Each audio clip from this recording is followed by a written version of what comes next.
The organizers, Department of Agriculture and Cooperation, especially Dr. Trivedi and Dr. Gupta, because they were like really wanted that this presentation should be there. And so I'll just touch upon some of the issues related with the GM crops, related with the diagnostics available. Briefly, I'll talk about the global status of GM crops and what are the recent molecular techniques or tools which are available to detect them. We all are aware. Can I get the, but there will not be any use of pointer because I cannot show. Okay, anyway, you can see those slides over there. Okay. Yeah, this slide just mentions that the area under GM crops is increasing dramatically. If you see over the years, the first GM crop which was commercialized in 96 and here we are at 2013.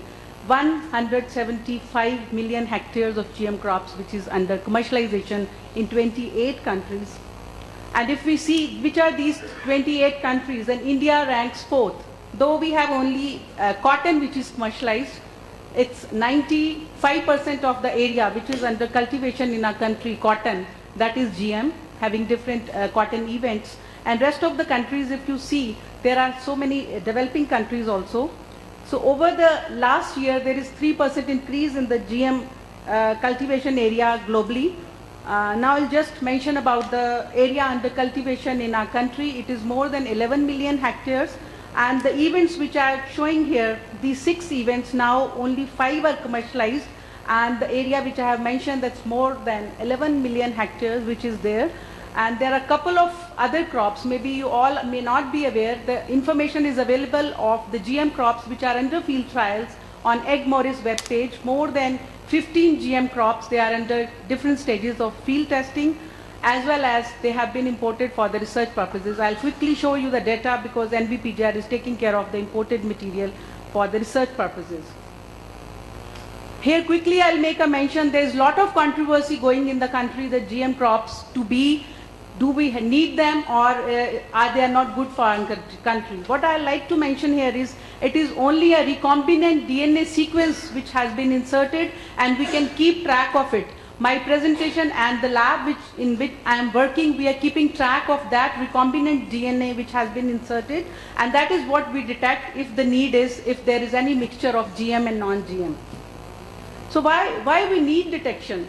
To assure the purity and segregation of seeds and products which have been developed from them, processed products, to develop or able to trace genetic modification in breeding, to assure compliance with legislation.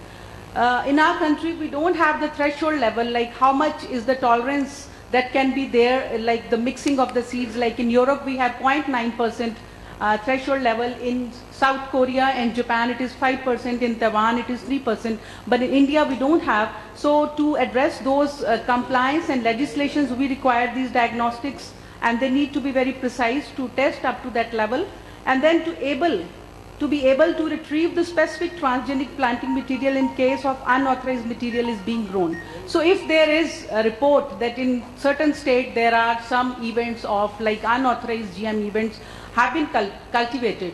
So what is the way and means how we can trace them back? They are only diagnostics, and they also need to be very robust, which can really track and find out how much percentage is there in that content.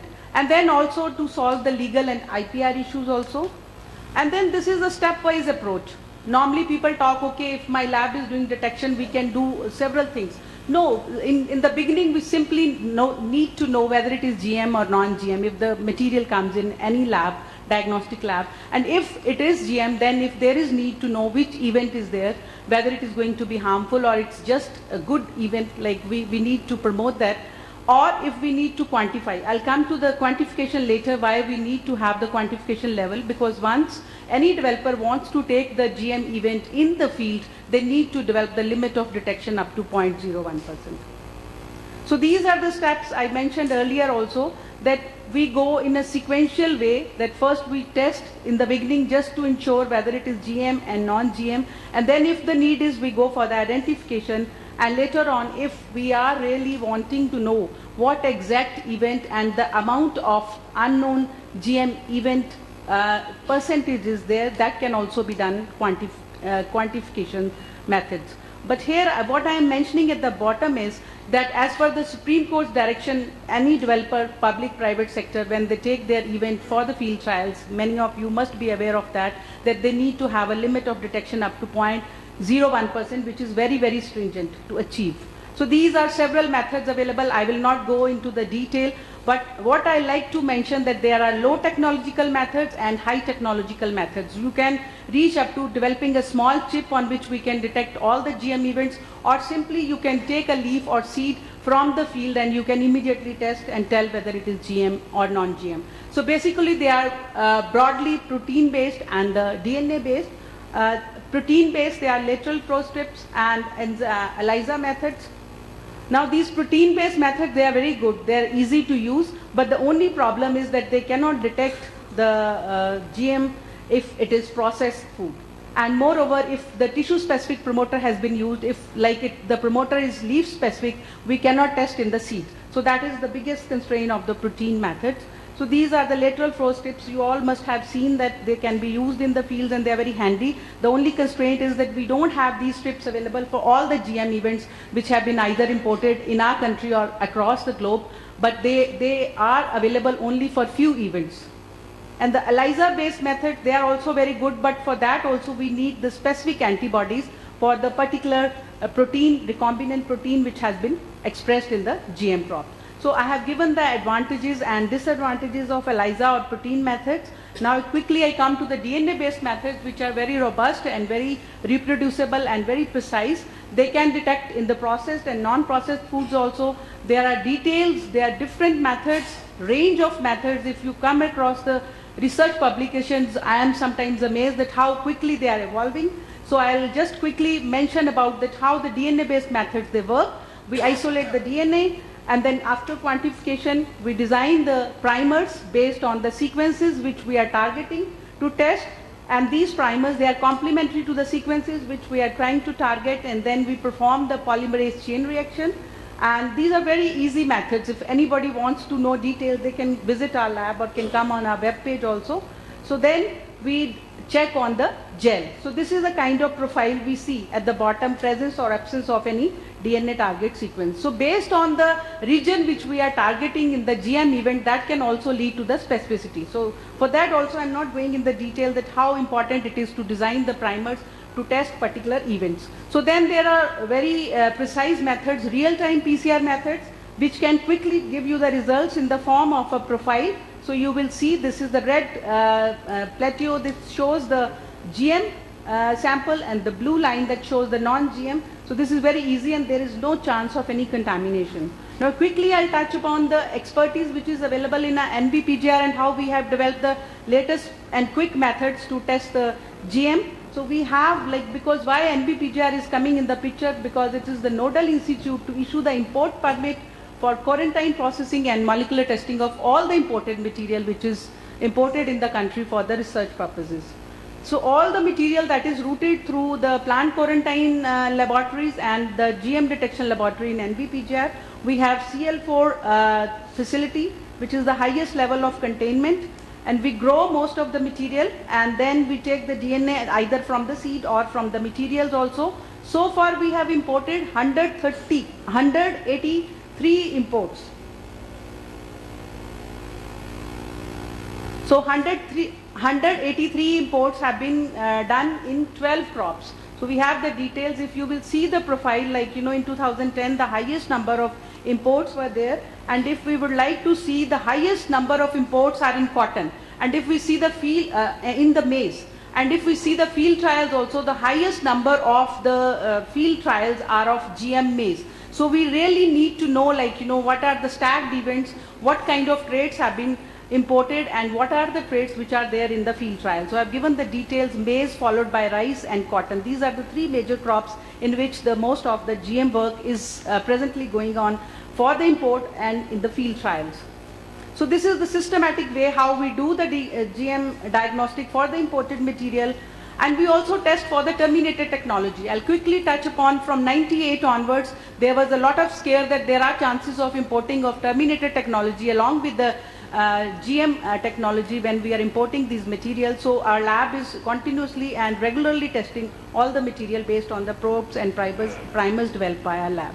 Now, this is the real thing which I wanted to show, that our lab is having a very recent technology, that is LAMP, which was used for the medical purposes, but now we can also test whether it is GM or non-GM based on seeing the color and the change in the color in the tube. So that is what we were trying to target in the DNA based testing. We have the different endogenous genes available for different crops which are under field trials for testing, and these are the kind of diagnostics we have developed, where we have tried to develop the multiplex for all the marker genes which are normally employed in the GM crops.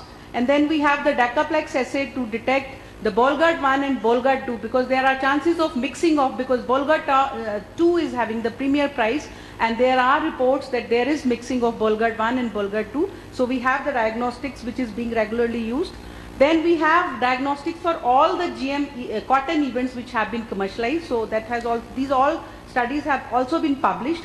So these diagnostics are for other GM crops which were under field trials from 2006 onwards. So this is BT brinjal, BT potato, and then we also developed the diagnostics which are more robust for the construct specific PCR. Then for BT brinjal, I'll just take a minute. We have the event specific diagnostic available for BT brinjal EE1, which was in lot of controversy over the last 2-3 years, and as you all are aware, it is already commercialized in Bangladesh and it's doing quite well. So there were certain issues related with but NBPGR is playing a very proactive role, that we have conserved all the brinjal accessions which are having the wild relatives or BD relative. What I am trying to do now is that from the gene bank collection, I am also testing for the GM free conservation, because that is also, we need to check that when we are doing the field trials, there should not be any chance of, when we are going for exploration and when we are conserving these accessions in the gene bank. So we have very robust methods available in our lab or in our country also. So these are the real-time PCR methods for 22 GM events available.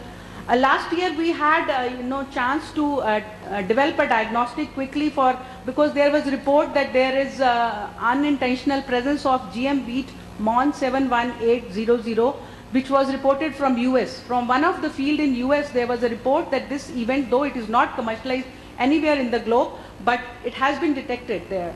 So this event was also imported in our country for research purposes in 2007. So based on the DNA we had way back from 2007, we developed the diagnostic. So we are prepared also in future if we need to answer these kind of questions, if there is need, like unintentional presence of any GM events. Now this is the real evolving thing in global scenario in the area of GM diagnostics, that people are developing the decision support system, that is GMO matrix. So similar lines, we have developed the GMO matrix for more than, if you see, 141 GM events of 21 crops, which were either in field trials or they were imported, because we had the all information, we compiled, we had a very big matrix, it's a kind of tabular kind of thing, and then we had targeted 106 genetic elements which were present there.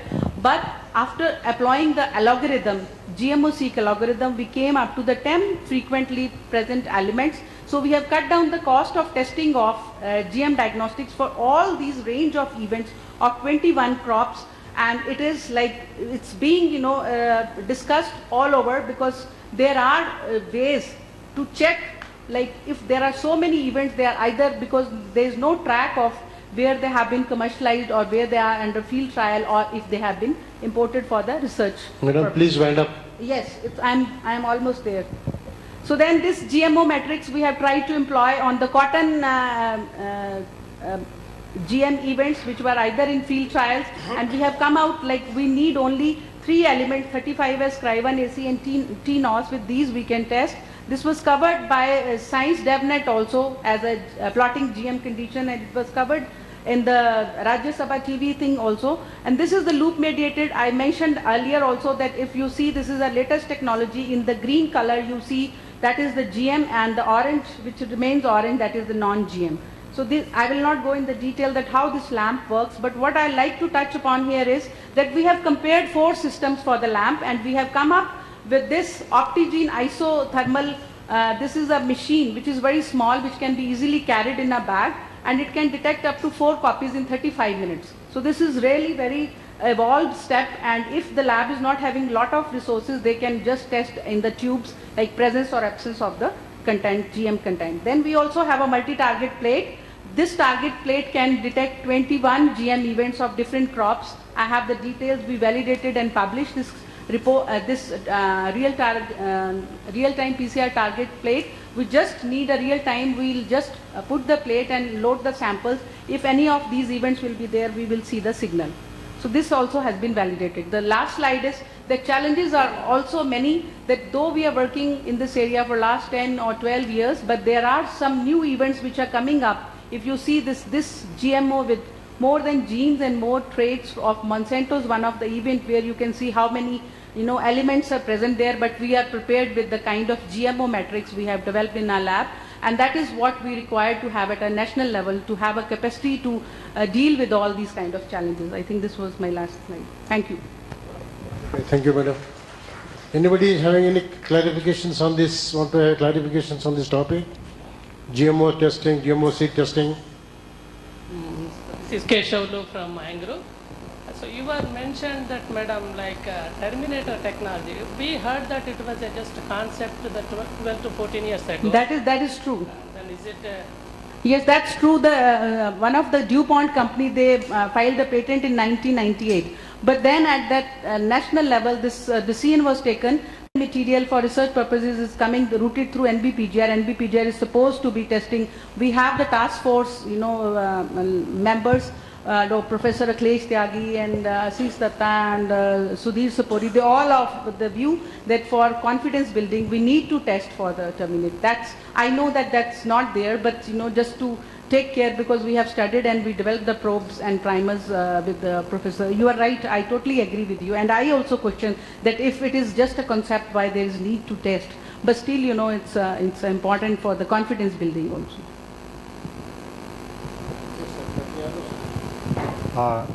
Ma'am, there were reports in the newspaper that BT brinjal has entered in India via Bangladesh. Is it fact? I mean, have there been some attempts to deny or to confirm that report? Or what's your view on that? Actually, this has been discussed in our institute research committee also, and I am also of the opinion, so I am giving the message through this seed congress also, that if you happen to come across any of these samples or of any of these reports, please send the samples to my lab. Earlier also we have tested so many samples. So far we have not found any, but I am also keeping under one of my project that the states which are adjoining to Bangladesh, so we are trying to get the samples. In fact, we are sending some people to collect the samples also. So I am totally aware, and we are trying to take some actions if the need be. I am Dr. Ramaya. So the CFTRI has developed a paper strip method. I think you know that. Yes, so what I am is aware. the status of, because the seed testing lab normally for the certification purpose they need some such kind of simple, very simple methods, so that the simple man can also practice it. Yes, I am totally aware of that. I am having these list of publications and recently Ministry of Environment and Forest, they did the stock taking exercise for 6 labs in the country, where NBPGR, CFTRI, NIN Hyderabad, CDFT Hyderabad, and then there is one Department of Agriculture and Corporation, Department of Agriculture Hyderabad's lab is also there. So they have done the stock taking, and then we are fully aware that what kind of capabilities are there, and as per that report it has been concluded that NBPGR should be a GMO research center. We can provide the scientific input or if there is any kind of requirement, and then there will be one referral laboratory which can be assisting, and then along with the network of laboratories which will be doing the testing. So other labs need not to be doing kind of research part which is required to be to address some of the issues which are related with having lot of R&D. Sorry, sir?